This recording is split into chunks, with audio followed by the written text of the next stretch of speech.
오늘 계속해서 우리 요한계시록의 말씀을 우리가 함께 보도록 하겠습니다. 자, 우리 지난 시간에 우리가 일곱 교회에 대해서 우리 개괄적인 말씀을 함께 우리가 봤습니다. 그래서 우리 네 가지의 요소들이 있다 그랬죠. 우리 예수님께서 전하는 자로서 자신에 대한 속성을 얘기하셨고, 그리고 책망과 칭찬과 그리고 권고의 말씀을 하는 내용들이 길게 있고, 그 다음에 성령이 교회들에게 하시는 말씀을 들을지어다. 권고의 말씀과 또 이기는 자에게 주시는 하나님의 그런 상급에 대해서 쭉 나오고 있다라는 것이죠. 이 네 가지의 요소가 각 일곱 교회에 전하는 메시지의 내용마다 다 동일하게 나오고 있습니다. 또 오늘도 우리가 이 말씀을 우리 한 교회 한 교회의 그런 내용들을 조금씩 우리가 짚어보면서 전반적으로 주님이 말씀하시는 내용이 어떠한 방향성인가를 우리가 함께 좀 보도록 하겠습니다. 그래서 첫 번째 그 에베소 교회에 주시는 말씀을 보면은 주님의 그 초점이 어디에 있냐면은 처음 사랑을 버렸다라고 하는 것에 초점이 있으시죠. 그래서 너의 처음 사랑을 버렸다. 그것을 회개하라. 이렇게 말씀하고 있습니다. 이 처음 사랑을 버렸다라고 하는 것이 왜 그렇게 중요한가라는 것입니다. 이 에베소에 전하는 말씀을 보면은 그들의 행위와 수고와 인내를 알고 계신다. 이렇게 얘기했죠. 악한 자들을 용납지 아니하고 자칭 사도라 하는 자들을 시험하여 그의 거짓된 것도 드러내고 또 참고 내 이름을 위하여 견디고 게으르지 아니한 것을 안다. 그러니까 굉장히 에베소 교회는 열심히 주님을 위하여 또 참고 인내도 했고 그리고 많은 일들을 했다라는 것입니다. 그런데 주님이 책망할 것이 있다. 너의 처음 사랑을 버렸다. 이렇게 말씀하고 있습니다. 그래서 회개하라. 그래서 처음 행위를 가지라. 이렇게 얘기를 했죠.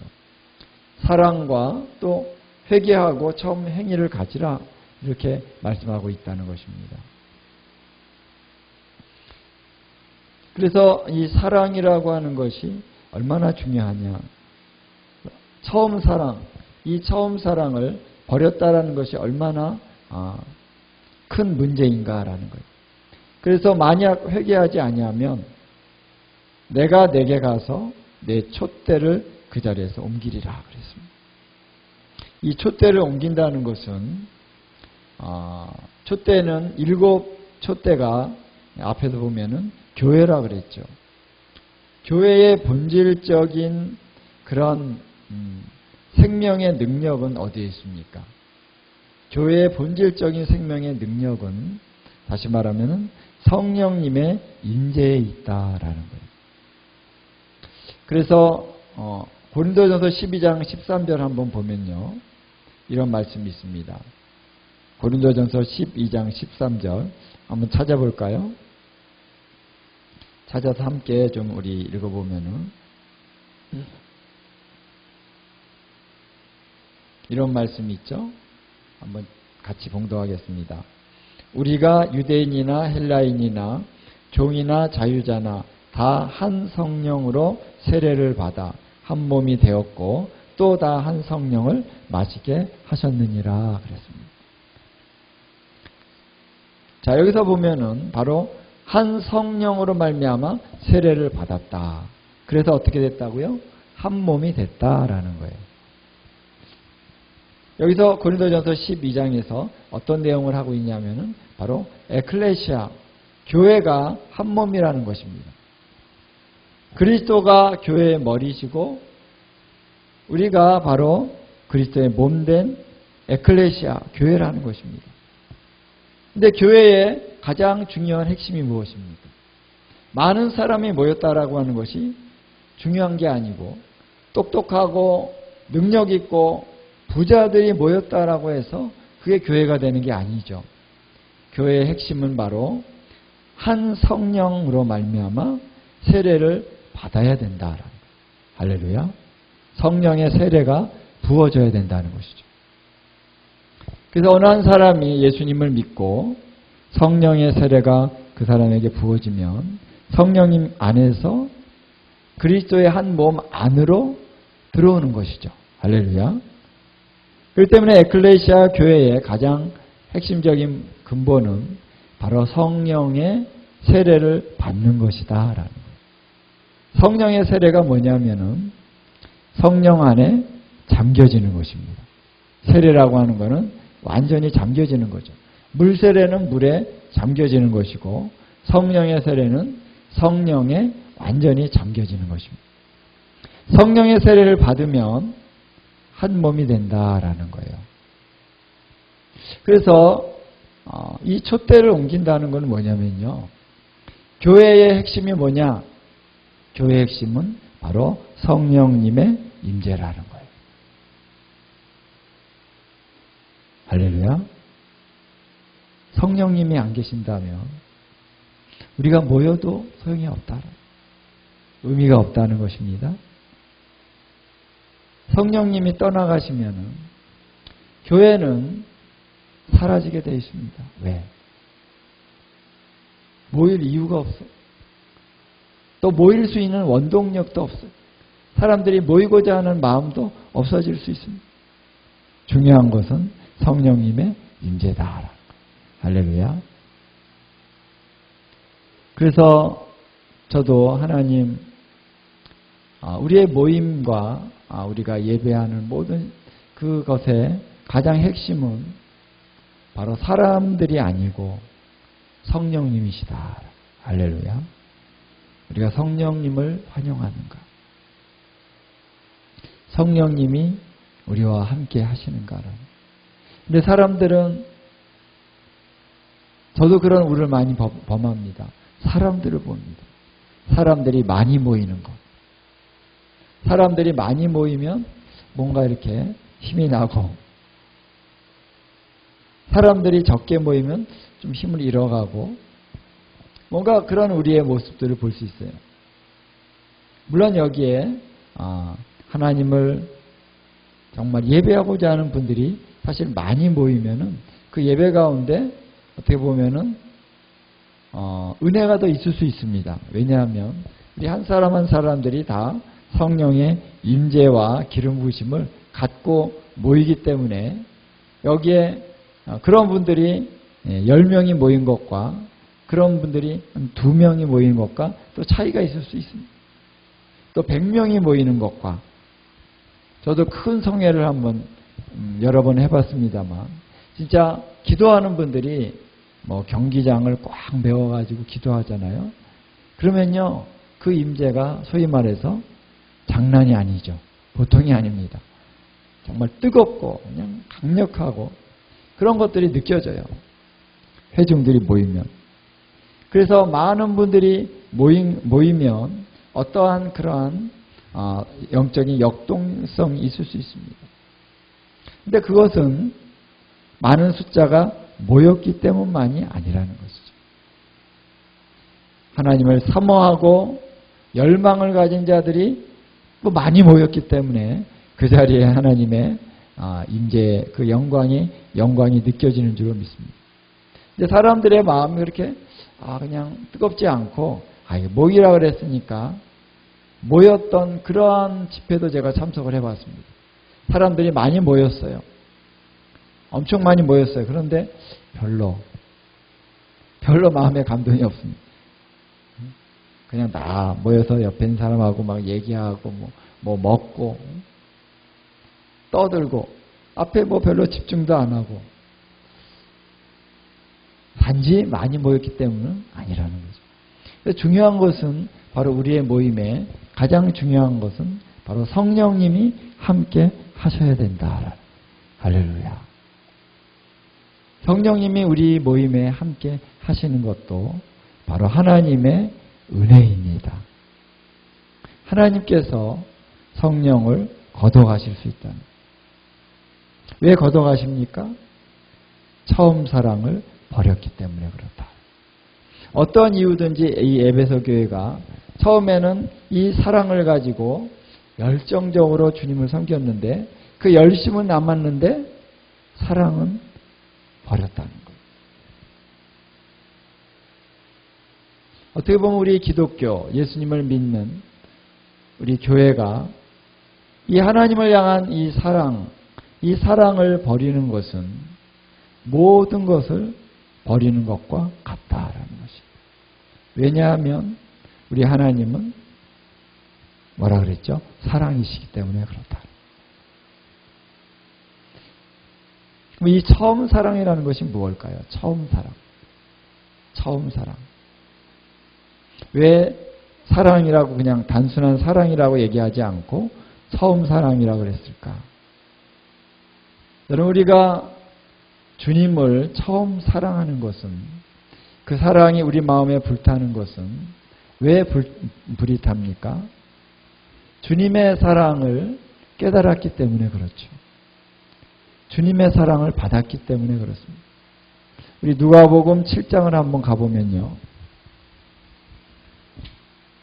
누가복음 7장에 보면은 예수님을 사랑한 여인의 그러한 헌신의 모습이 보여지고 있습니다.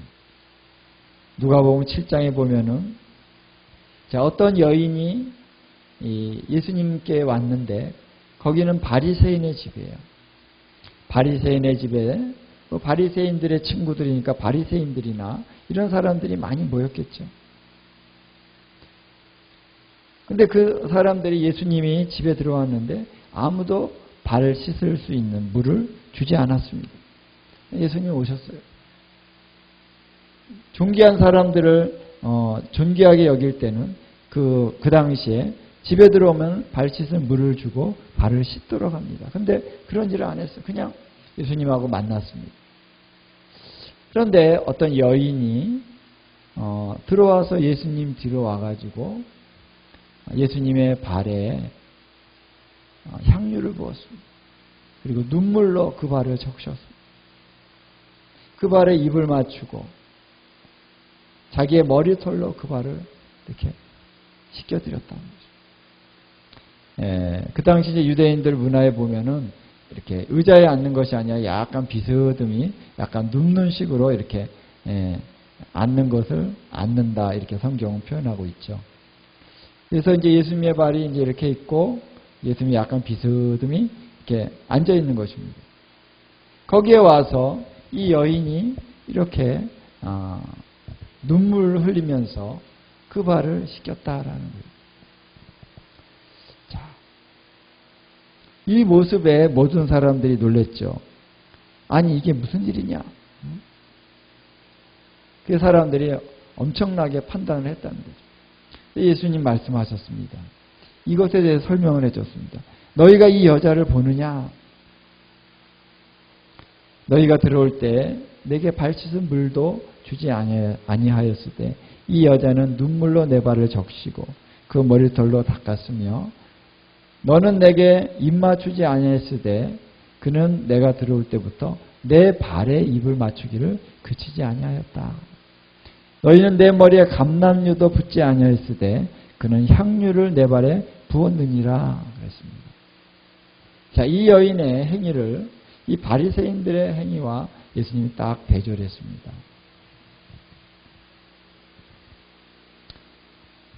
왜 이 여인이 이런 사랑을 예수님에게 표현했느냐라는 것. 이거는 사랑의 표현이다라는 거예요.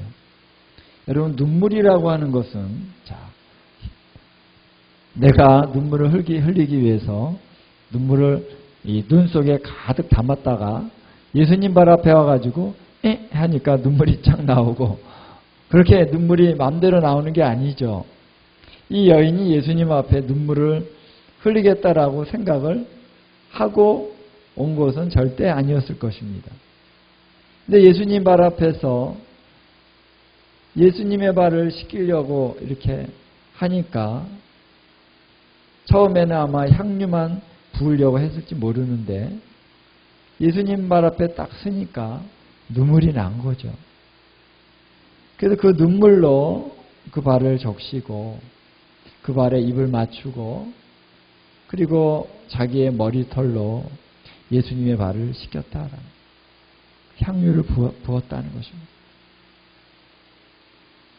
너무나도 즉흥적이고 너무나도 어떻게 보면은 다른 사람이 볼 때는 참 오해할 수 있는 그러한 소지가 다분한 그러한 모습이었습니다만 예수님은 그 여인의 마음을 다 아신다는 거죠. 그래서 그것을 어떻게 설명하셨냐면은 이 여인의 많은 죄가 사하여졌도다. 왜냐하면 그의 사랑함이 많기 때문이다라는 거예요. 그렇게 많은 사랑의 그런 열정을 가지고 그 사랑을 예수님에게 어떻게 보면 과격하게 표현할 수 있었던 것은 그의 많은 죄가 사하여졌기 때문이다라는 거예요. 아마도 이 여인이 창녀이었을 수 있습니다. 어쨌든 사람들에게 지탄을 받는 사람일 수 있습니다. 그 자기가 너무나 큰 죄인이라고 생각했던 여인이었다는 것이에요. 그런데 이 여인이 예수님을 만나고 또 예수님의 그러한 은혜 가운데서 내 죄가 용서받았다라고 하는 그러한 확신이 그에게 들면서 내 죄를 용서해 주신 그 예수님 앞에 너무나 큰 사람이 일어났다라는 거예요. 그래서 예수님은 이 여인의 사랑과 죄사함과 연결시키고 있습니다. 그가 많은 죄가 사함을 받았기 때문에 그는 그 감격에 의해서 그 사랑을 표현한 것이다. 그리고 그것은 또한 믿음이다 이렇게 얘기했습니다. 믿음이 너를 구원하였다. 예수님의 그 죄 용서하심을 믿었다는 것입니다. 자, 여러분 이 죄인보다 이 바리새인들이 그러면 죄가 더 없을까요? 절대 그렇지 않죠. 오히려 예수님이 이 바리새인들을 더 책망했잖아요. 다른 곳에서 보면. 그들은 겉으로는 아주 좋은 옷을 입고 좋은 말을 하고 사람들에게 토라를 가르치고 그랬지만 그 마음속은 얼마나 간사하고 얼마나 삐뚤어져 있고 미워하고 예수님을 비판하고 정죄하고 그랬던 인물들이 바로 바리새인들이죠. 이 여인보다 결코 그들이 더 의인이다라고 말할 수는 없습니다. 그러나 이 여인은 사람들에게 지탄을 받은 거죠. 그렇지만 예수님을 믿었습니다. 죄 용서함을 받았습니다. 내 죄가 내가 죄인이구나. 그래서 그 여인이 죄가 더 많기 때문이 아니라 그 여인이 죄 용서함을 더 믿었기 때문에 그의 많은 죄가 용서를 받았다. 더 많은 죄가. 중요한 것은 우리가 얼마나 많은 죄를 지었느냐 보다도 얼마나 많은 죄를 용서함을 받을 수 있느냐. 그게 중요한 것이죠. 할렐루야. 그래서 이 여인이 그 죄가 용서함 받았음을 그 마음에 믿음으로 받아들이게 되자 나를 용서하신 그 예수님의 사랑이 얼마나 크게 느껴졌는지 눈물을 흘리면서 예수님의 그 사랑을 받았다는 것이죠. 자, 그래서 처음 사랑이라고 하는 것은 바로 이것입니다. 나 같은 죄인을 결코 용서받을 수 없는 나, 결코 사랑받을 수 없는 나를 우리 하나님이 용서해 주셨고 조건 없이 나를 사랑해 주셨다는 할렐루야. 그 복음의 비밀을 알고 그 십자가의 사랑을 알고 이 에베소 교회는 감격했습니다. 바울을 통해서 이 복음을 듣고 와, 우리를 구원하셨군요. 우리가 죄인인데 우상을 숭배하고 우리가 음란하고 더러운 죄악을 지었던 우리 이 죄인을, 우리 이방인들을 하나님이 구원하셨군요.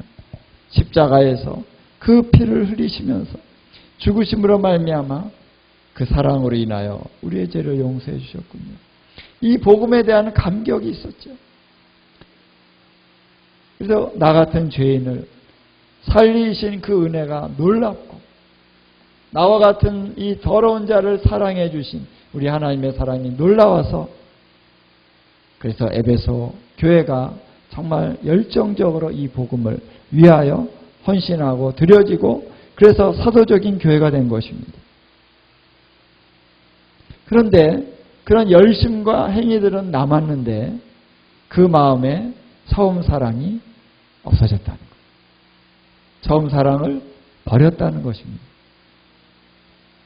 오늘 여기서 오늘 주님은 우리들에게 어떠한 메시지를 전하고 있습니까? 복음이라고 하는 것은 우리 마음 안에서 사랑이 살아 움직여야 한다는 것입니다. 주님의 십자가의 용서와 사랑을 믿는다면 그 구원을 믿고 있다면 그 믿음이 우리 가운데 살아있다면 그 살아있는 믿음은 반드시 사랑으로 행하게 된다라는 것입니다. 열심을 내지만 그냥 의무감이나 어떤 다른 목적이 아니라 순수한 사랑의 동기다라는 거예요. 할렐루야. 이 사랑의 동기가 잊어버려진다면 주님은 떠나신다는 거예요. 성령님이 떠나신다는 거예요. 형식적인 그러한 종교의식만 남는다면 그것은 아니라는 것입니다.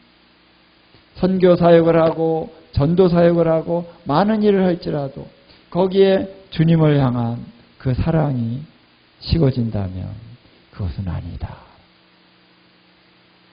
그것은 어디서 떨어졌는지 다시 거기로 돌아가서 어떻게 해요? 회개해야 된다. 그 처음 행위를 가져라. 처음 행위가 뭐냐면 이 주님의 은혜에 대한 사랑에 대한 감격으로 인한 사랑을 가지고 행했던 행위가 바로 처음 행위다라는. 오늘 주님은 이 마지막 때 교회를 향하여 바로 이 처음 사랑을 회복해라. 복음의 그 능력을 회복해라. 복음의 그 가치를 다시 회복해라. 복음이 무엇이냐라는 거예요. 주님의 십자가의 은혜가 무엇이냐라는 거예요. 완전한 은혜, 완전한 사랑. 그래서 완전한 믿음으로 나와라. 그리고 예수 그리스도를 향한, 우리 주님을 향한 온전한 사랑을 회복해라. 할렐루야. 이것이 없이는 주님이 촛대를 옮기신다. 성령님의 임재를 옮기신다는 것입니다. 오늘 그래서 교회는 주님을 사랑하는 교회여야 한다. 다른 말로 한다면 예배하는 교회. 할렐루야. 예배가 살아있는 교회.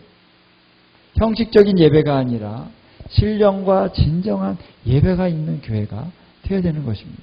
할렐루야. 우리가 모일 때마다 주님을 향한 뜨거운 사랑의 고백이 계속 주님 앞에 드려질 수 있는, 거기에 주님의 임재가 나타나고 주님의 사랑이 나타나고 그러한 교회가 되어져야 된다. 할렐루야.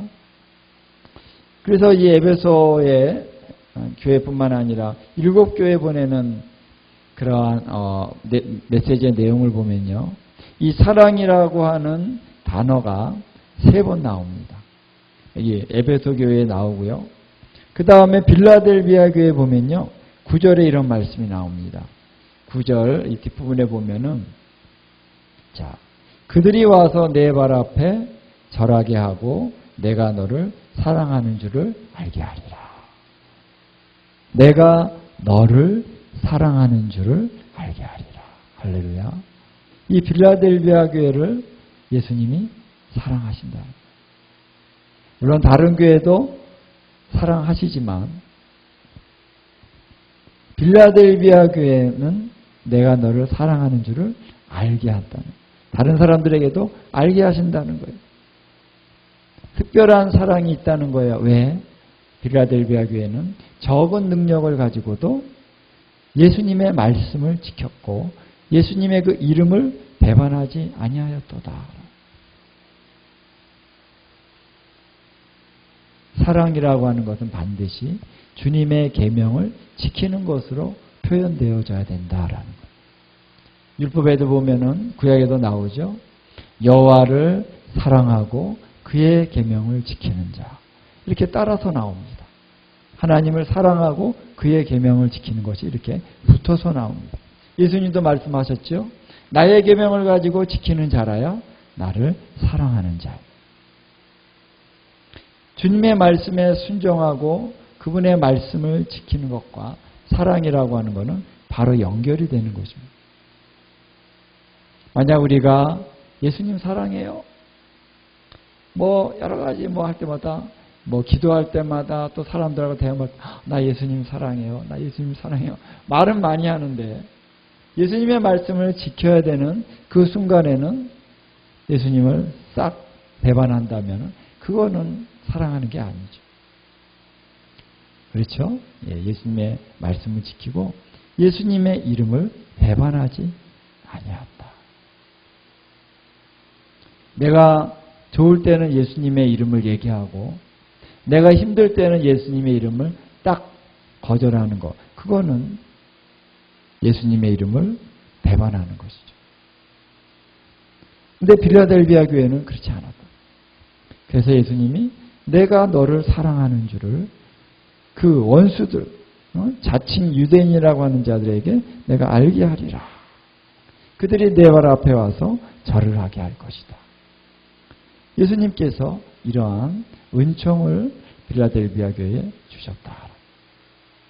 그 다음에 이제 세 번째 사랑이라는 단어가 나오는 것이 라오디게아 교회에 주시는 말씀에 나오죠. 19절에 보면 이런 말씀이 나옵니다. 무릇 내가 사랑하는 자를 책망하여 징계하노니 그러므로 내가 열심을 내라 회개하라. 여기 책망하면서도 주님이 사랑하는 자를, 저는 이 말씀을 볼 때마다 마음이 굉장히 찬해지고 그럴 때가 많습니다. 내가 사랑하는 자를 책망하여 징계하노니. 주님의 책망과 징계는 바로 사랑 때문에 한다라는 거예요.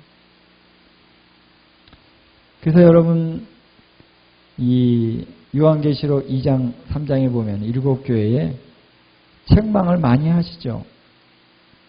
돌이켜라, 회개하라. 근데 주님의 이 말씀이 어떠한 책망이 아니라 정죄하는 그런 것이죠. 정죄와 책망은 다릅니다. 정죄와 책망이 달라요. 물론 정죄하면서 책망할 수 있지만, 그렇죠? 어떤 사람의 잘못에 대해서 얘기하는 것이 책망이죠. 근데 정죄의 영으로 책망하는 경우가 있고, 그러나 예수님은 정죄의 영이 아니라 사랑의 영으로 책망하신다는 거예요. 할렐루야. 징계도 정죄의 영으로 징계하는 자가 있고 사랑의 영으로 징계할 수 있다는 거예요.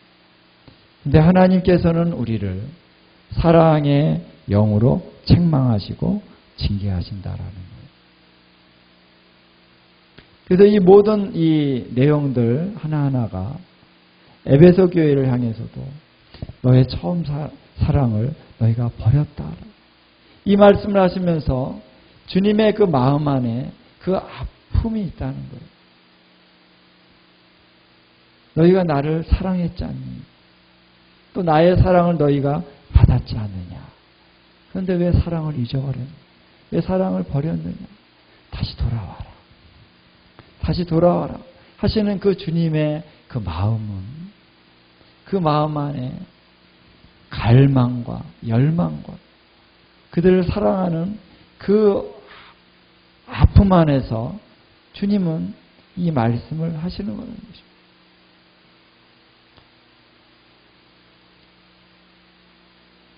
버가모 교회, 두아디라 교회, 사대 교회 다 굉장히 책망하십니다. 너희가 왜 이 니골라 당의 교훈을 지키느냐? 너희가 왜 여자 이세벨, 그 자칭 선지자라는 이세벨을 용납하여서 너희가 우상의 제물을 먹고 행음하느냐? 주님이 이것에 대해서 아주 강하게 얘기를 하시지만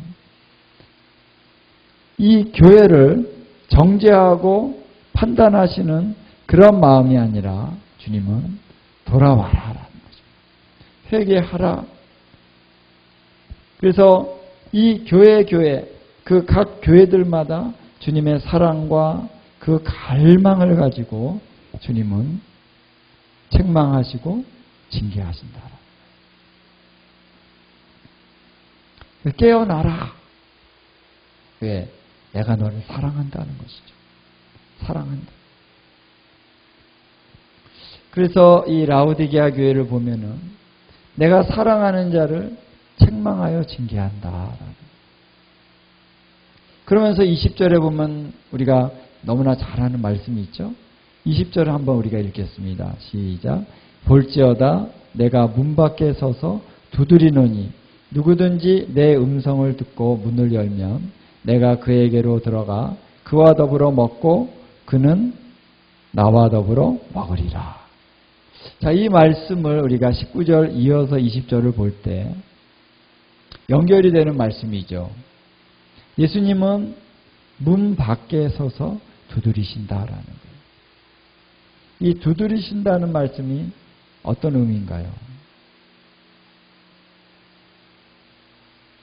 두드리신다는 말씀이 어떤 의미일까요? 예수님이 내가 너와 함께 있기를 너무나도 원한다라는 것. 그런데 우리가 예수님을 문 밖으로 어떻게 해요? 내몰았어요.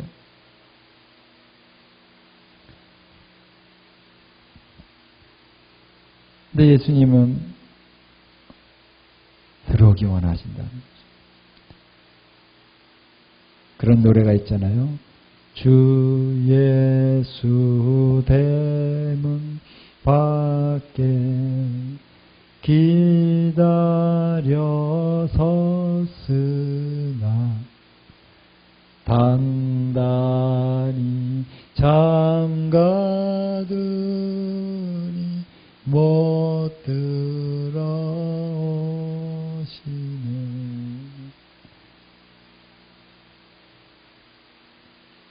여러분, 이 말씀은 안 믿는 사람을 향해서 하시는 말씀이 아니고요. 믿는 교회를 향한 주님의 말씀입니다. 예수님이 문 밖에 계신다. 오늘 마지막 때 교회가 주님 앞에 참으로 깨어 있어야 됩니다. 참으로 깨달아야 됩니다. 예수님이 문 밖에 계시는가? 아니면 우리와 함께 계셔서 우리와 더불어 먹고 우리와 더불어 마시고 우리와 더불어 살고 계신가라는. 그래서 누구든지 내 음성을 듣고 문을 열어라. 예수님은 우리와 가까이 오기 원하신다. 여러분, 사랑이라고 하는 것은 단순히 좋은 것을 그 사람에게 해주는 것이 사랑의 전부가 아닙니다. 사랑이라고 하는 것은 그 사람과 함께 있고 싶은 거죠.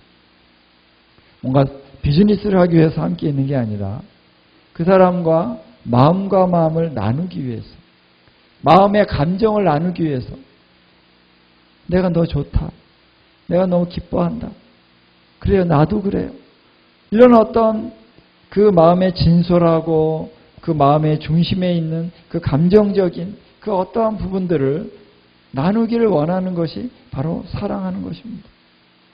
사랑하기 때문에 같이 있고 싶은 거예요.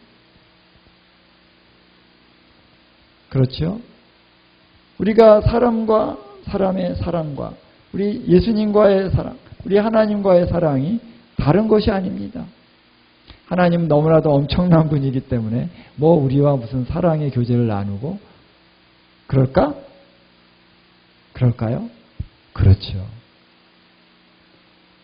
우리 사람과의 사랑보다도 더 친밀한 사랑을 하나님은 우리에게 주시는 분이시요 또 원하시는 분이시고 그걸 우리 갈망하시는 분이시다. 그 사랑을 갈망하시는 분이라는 거예요.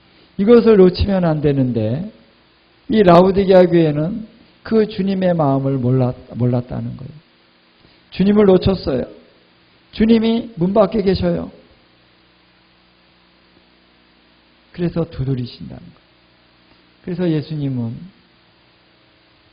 우리를 그렇게 갈망하신다. 그 갈망하심 안에서 회개하라는 것입니다. 너의 죄를 회개해라. 너의 무관심을 회개해라. 너의 사랑 없음을 회개해라. 왜? 내게로 오라는 것입니다. 예수님이 너희가 나를 떠나서는 아무것도 할 수 없다. 예수님이 없이는 우리가 생명력을 잃어버릴 수밖에 없는 것도 아시고요. 예수님은 또 우리를 그렇게 원하십니다. 예수님이 왜 십자가에 죽으셨습니까? 우리와 연합되시기 위해서 죽으신 거예요. 그냥 우리 죄를 용서해 주시고 끝. 그게 아니죠. 너희들 지옥에 가면 안 되니까 천국에 가. 아, 불쌍하다 너희들. 천국에 가야지. 그래서 단지 불쌍해서 단지 긍휼함 때문에 우리를 구원하시기 위해서 십자가에서 죽으신 것이 아니라 우리와 연합하시기 위해서, 할렐루야, 하나가 되시기 위해서, 결혼하시기 위해서 예수님은 죽으셨다. 그래서 야고보서 4장 5절에 보면 이런 말씀이 있습니다. 한번 우리 찾아서 읽어보도록 하겠습니다. 야고보서 4장 5절에 보면 이런 말씀이 있어요. 자, 한번 읽겠습니다. 시작. 너희는 하나님이 우리 속에 거하시게 하신 성령이 시기에 하기까지 사모한다 하신 말씀을 헛된 줄로 생각하느냐. 여기 시기에 하시기까지 사모한다.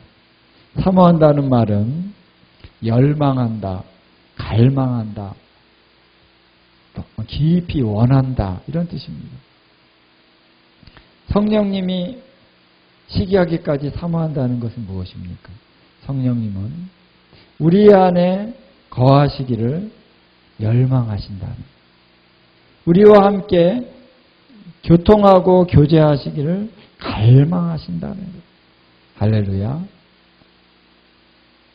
자, 근데 이제 이런 말씀이 어디 있었나?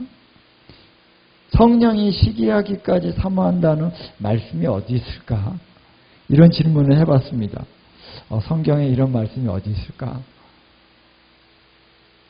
구약에 잘 모르겠어요.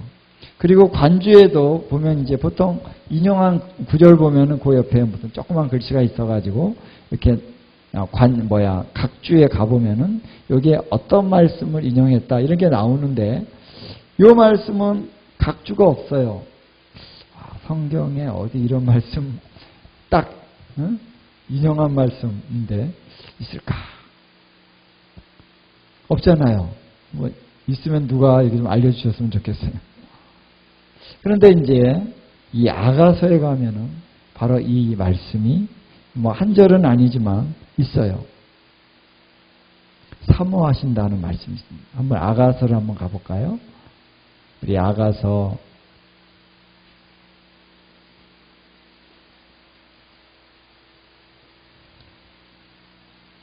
7장 10절에 보면 이런 말씀이 있습니다. 아가서 7장 10절에 보면은 우리 찾으셨으면 함께 한번 우리 봉독하겠습니다. 아가서 7장 10절입니다. 봉독합니다. 나는 내 사랑하는 자에게 속하였고 그가 나를 사모하는구나. 자, 아가서는 항상 화자가 중요합니다. 누가 말을 했느냐. 신랑이 말을 했느냐, 신부가 말을 했느냐, 또 제3자가 얘기했느냐.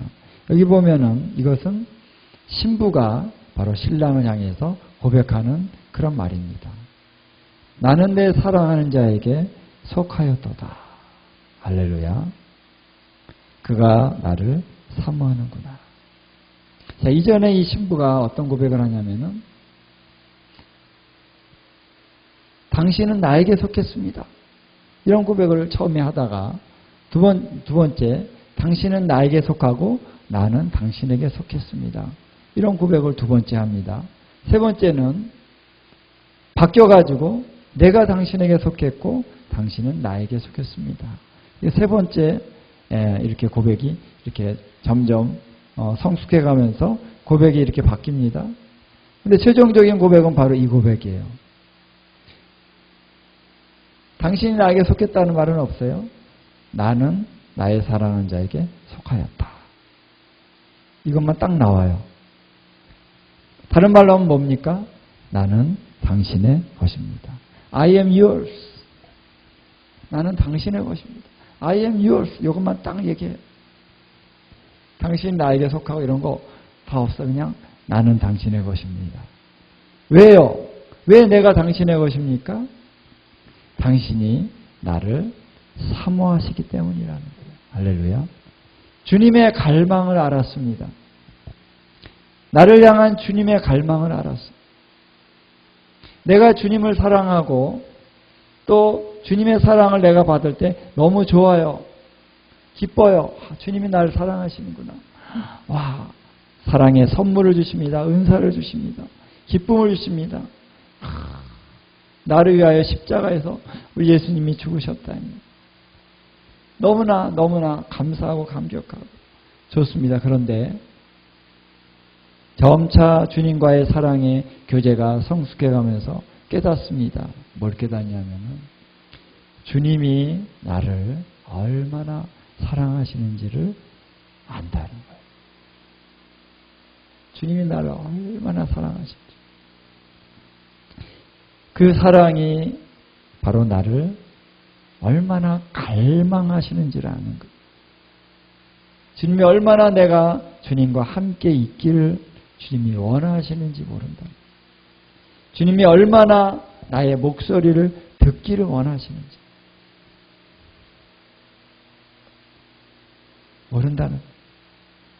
요즘에 좀 이제 우리 자녀들을 키우다 보니까 요즘에는 옛날이 좀 그리워요. 어릴 때는 어쨌든 애들이 부모님 품에서 엄마한테 아빠한테 와서 뭐 묻고, 근데 요즘은 다 커가지고 이제 자기들이 알아서 하니까 별로 이렇게 만나서 대화도 별로 없고, 자기 할 일이 바쁘니까 그렇잖아요. 근데 아이들이 뭐 우리가 아이들에게 뭘 해달라는 게 아니라 가서 돈 좀 벌어와라 그런 게 아니라 이 부모가 원하는 게 뭡니까? 아이들이 부모에게 와서 다 안기고 거기다가 엄마 아빠 좋아 이런 말 하면 그냥 완전히 우리 마음이 소위 말해서 막 날아가는 거죠. 뭘 원합니까? 아이들이 그냥 부모 사랑을 알아주고 부모에게 그냥 감사해요, 사랑해요 이런 한마디만 해도 너무 좋은 거예요. 그걸 원하는 거예요. 그렇죠? 그걸 원하는 거예요. 물론 성숙하고 성장하기 위해서 부모님의 말씀도 잘 듣고 또 그것도 부모를 존중하는 거죠. 부모를 존경하는 거죠. 그거를 원하는 거죠. 주님도 마찬가지입니다. 우리가 주님 앞에 나아가서 주님과 만나는 그 시간에 우리 자신을 주님이 원하신다.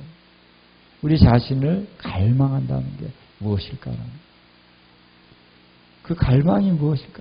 성령님이 우리를 갈망하시는데 어느 정도로 갈망하냐면은 시기하기까지 갈망한다는 거예요. 자, 아가서 8장 6절에 보니까 이런 말씀이 있습니다. 8장 6절에 보니까 너는 나를 도장같이 마음에 품고 도장같이 발에 두라. 사랑은 죽음같이 강하고 질투는 수월같이 잔인하며 불길같이 일어나니 그 기세가 여호와의 불과 같으니라. 여기에 사랑이 나오고 왜 또 질투가 나옵니까? 그렇죠? 사랑과 질투가 같은 어떤 이 맥락에 나오고 있어요. 그렇죠?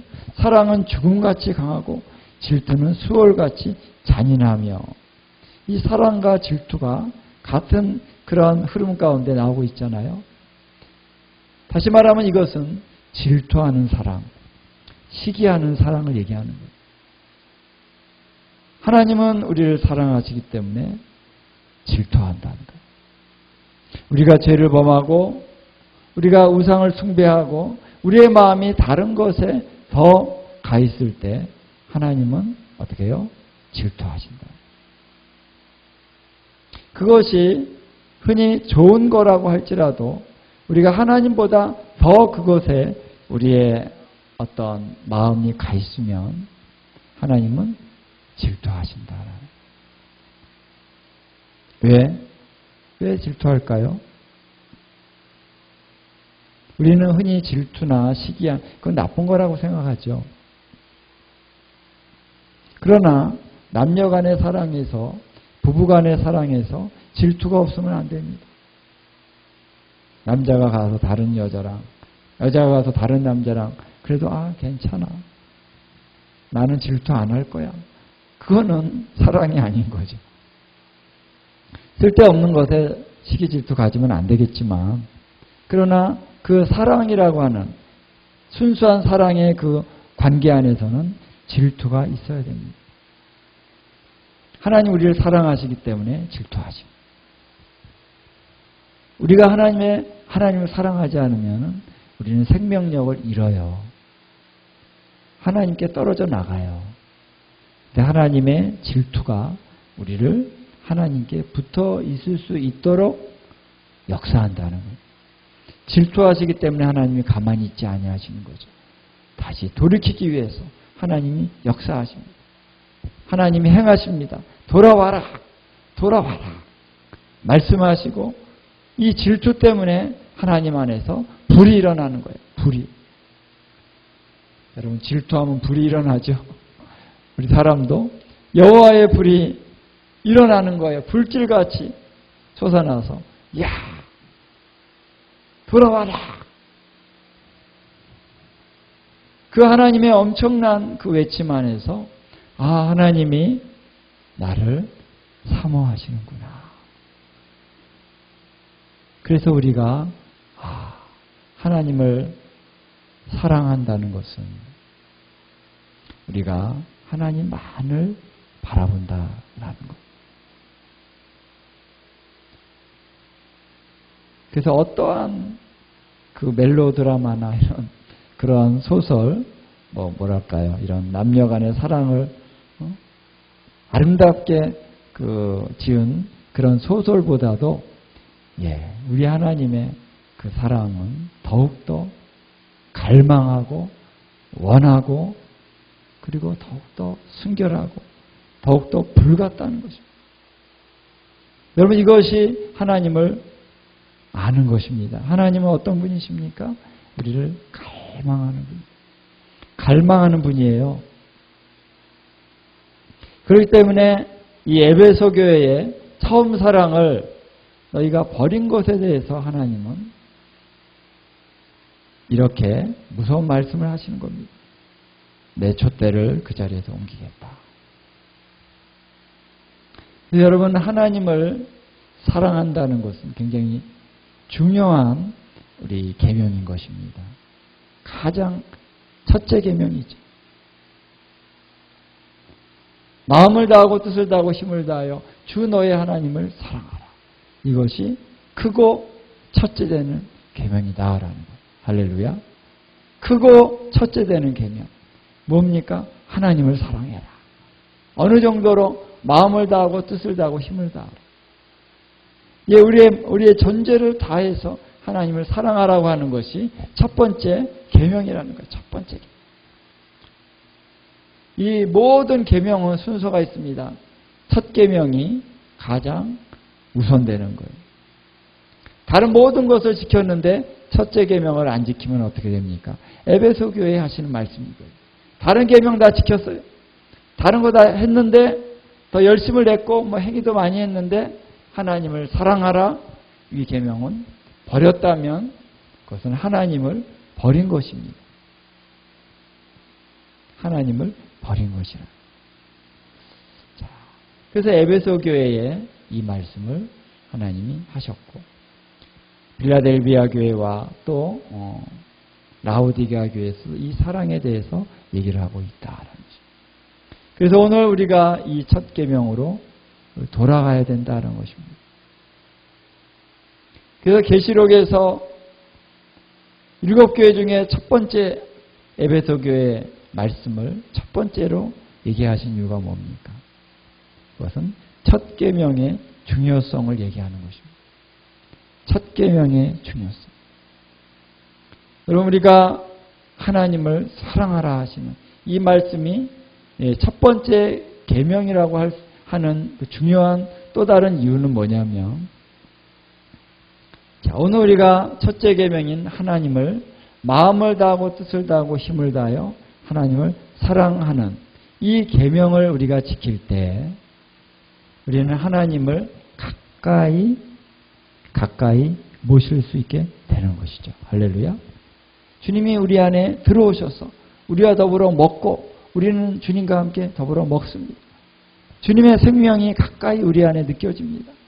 예, 그러면은 다른 모든 계명을 지켜갈 수 있는 능력이 거기서 부어지는 것입니다. 할렐루야. 그래서 너희는 먼저 그의 나라와 그의 의를 구하라. first, 우선순위가 있다는 거예요. 하나님을 사랑하는 것을 먼저 해라. 하나님의 나라와 그 의를 구하는 것을 first, 첫 자리에 둬라. 그러면 이 모든 것을 너에게 더하신다. 이게 바로 순서입니다. 지혜입니다. 다른 거 먼저 열심히 하면서 이 첫째 계명은 나중에 하지. 내가 무슨 하나님을 사랑해? 그거는 나중에. 내가 할 수 있는 거 먼저 해. 내가 쉬운 거 먼저 할 거야. 그럼 그것도 할 수 있는 힘을 다 잃어버린다는 거예요. 할렐루야. 그래서 먼저 사랑해라. 사랑을 회복해라. 할렐루야. 믿음이라고 하는 것은 반드시 사랑을 통해서 나타나게 된다는 것입니다. 그래서 사랑을 회복하는 것은 사실 믿음의 본질을 회복하는 것과 같은 것입니다. 믿음으로. 어떤 믿음이요? 죄인들을 사랑하시는 하나님을 믿는 믿음입니다. 죄인들을 용서하신 하나님의 은혜를 믿는 믿음이죠. 그래서 십자가에서 나를 위하여 죽으신 그분을 믿는 것입니다. 나를 사랑하신 하나님을 믿는 것입니다. 그래서 내 마음 안에 사랑을 회복하는 것입니다. 하나님의 사랑을 믿을 때 내 안에서 하나님을 사랑할 수 있는 사랑이 우리 가운데 생겨날 수 있는 거죠. 근데 어떠한 믿음을 갖느냐가 중요해요. 그래서 하나님이 나를 값없이 구원하셨다. 그 값없이 나에게 어떤 대가를 요구하지 않고 나를 구원하셨다라고 하는 그 믿음이어야 됩니다. 어떤 믿음입니까? 조건 없는 사랑이라. 내가 하나님께 뭔가를 드렸기 때문에 나를 사랑하고 내가 어떤 사랑받을 만한 구석이 있기 때문에 사랑하는 것이 아니라 하나님이 그냥 조건 없이 내가 너를 사랑한다. 왜? 내가 너를 택하였기 때문에. 내가 너를 사랑한다는 무조건적인 사랑을 우리가 이해할 필요가 있습니다. 하나님 왜 나를 사랑하십니까? 이 남녀 간에도 그런 말이 있죠. 당신 왜 나를 사랑합니까? 이유가 뭡니까? 몰라요. 그냥 내가 당신을 처음 보는 순간부터 내가 당신을 사랑하게 됐습니다. 그래서 나는 당신을 사랑합니다. 예, 조건이 없습니다. 그게 바로 순수한 사랑, 하나님의 사랑입니다. 내가 너를 택하였다. 내가 너를 사랑하기로 결정했다. 넌 너를 사랑한다. 그래서 하나님이 우리를 사랑하시는 그 조건 없는 사랑을 우리가 받아들일 때, 믿을 때 우리도 하나님을 향하여 조건 없는 사랑이 우리 가운데 성장하게 되는 것입니다. 그래서 다른 사람들을 향하여서도 사랑을 베푸는데 조건 없는 사랑을 베풀어요. 많은 사람들이 다른 사람들에게 호의를 베푸는데 그 마음 안에는 뭐가 있냐면은 이 계산기가 있다는 거예요. 계산기. 내가 너한테 이 정도 해줬는데 왜 너는 나한테 안 해줘? 그래서 화를 냅니다. 내가 너한테 이렇게 잘해줬는데 너 나한테 이렇게 막말을 할 수 있어? 그러면서 화를 냅니다. 왜? 계산기를 두드리고 있는 거예요. 조건적인 사랑입니다. 조건적인 사랑이 베풀어지면은 반드시 기대합니다.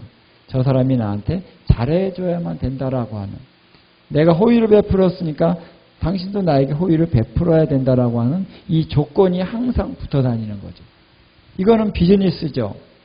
이거는 서로 거래를 하는 것입니다. 근데 하나님의 사랑은 거래가 아닙니다. 그냥 주신 사랑. 그냥 베풀어 주신 사랑입니다.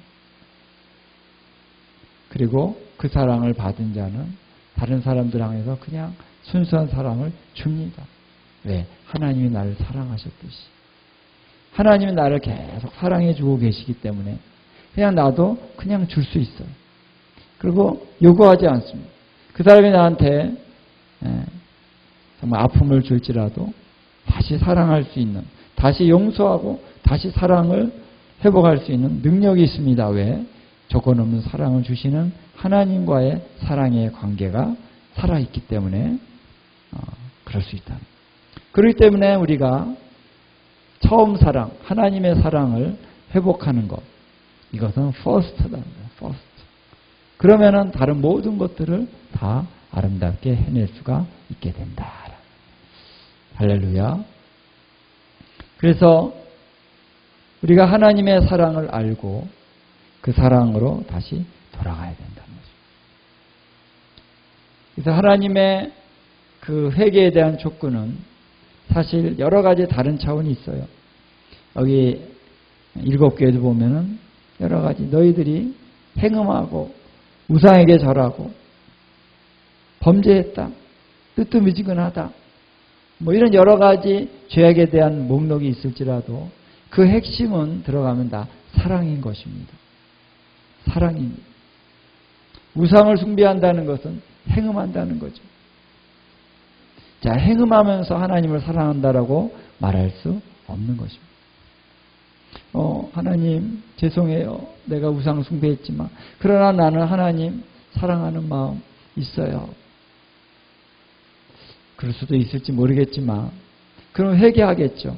회개는 안 하고 하나님 사랑해요 말한다는 것은 맞지 않는 거죠.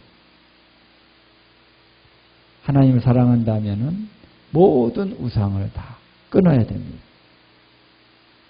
내가 한 여자가 한 남자를 사랑하고 한 남자가 한 여자를 사랑해서 결혼한다면 다른 모든 관계를 끊어야 됩니다. 관계 끊지 않고 내가 사랑하니까 결혼하겠습니다. 말도 안 되는 거죠. 우상을 숭배한다. 우상을 끊어야 됩니다.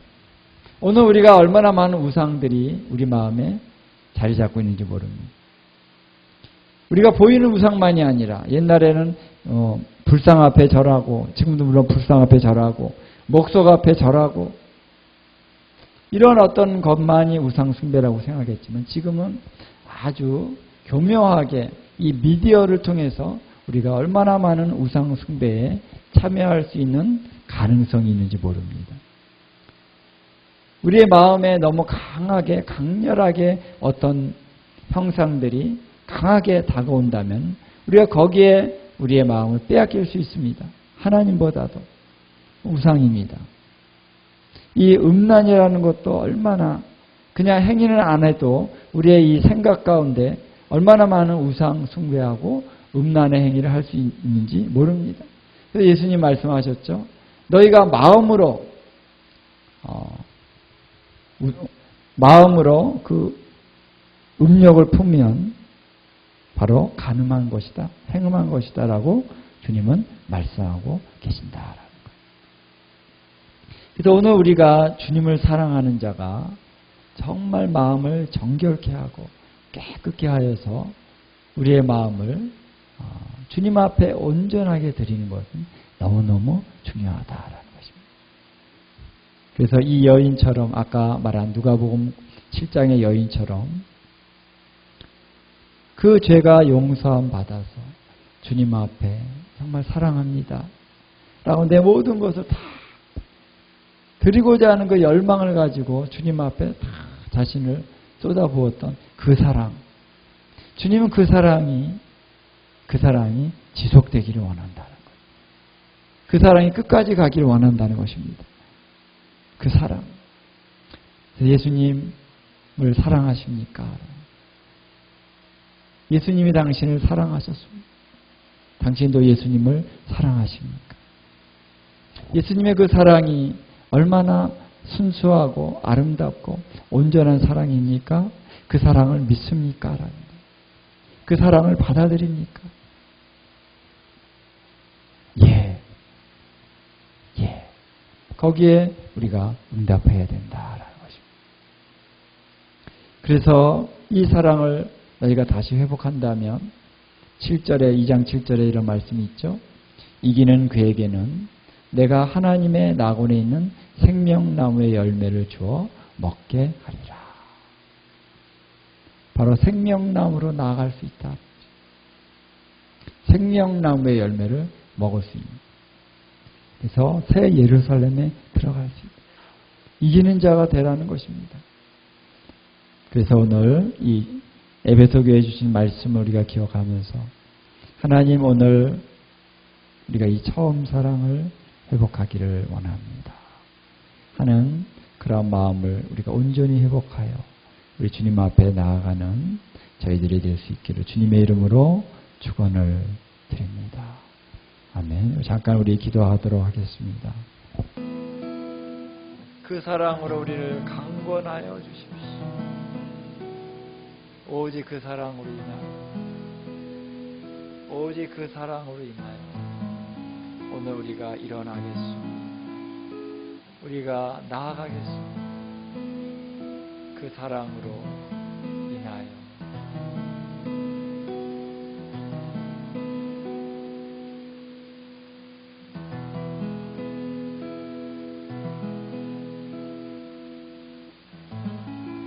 우리의 마음을 다하고 우리의 뜻을 다하고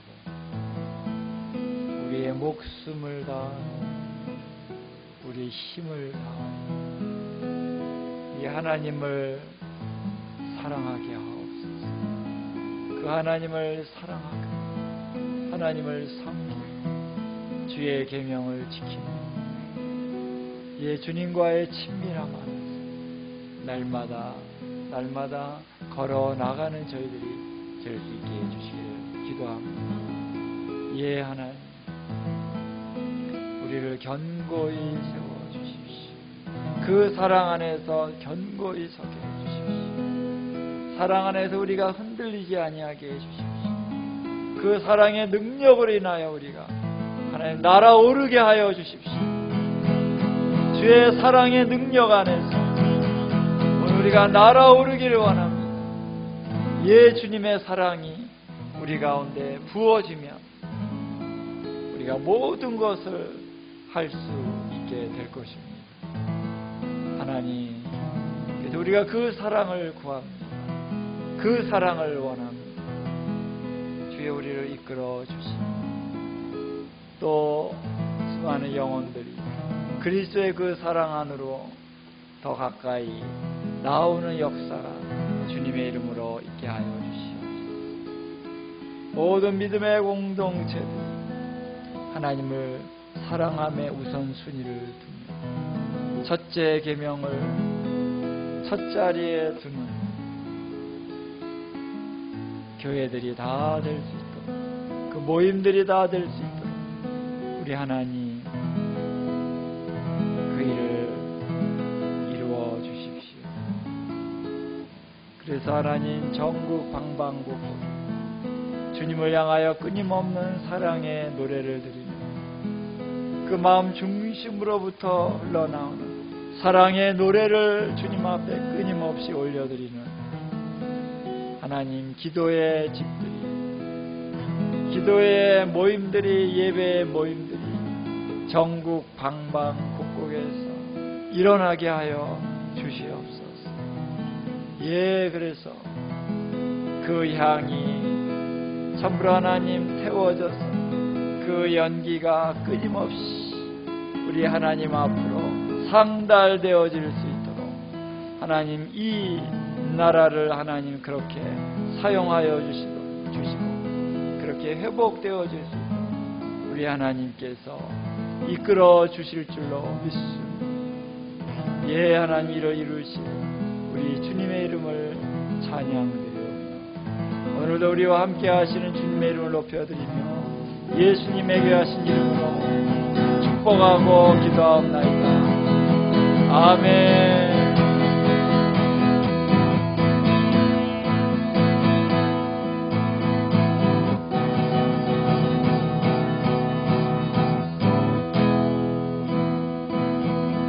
아멘.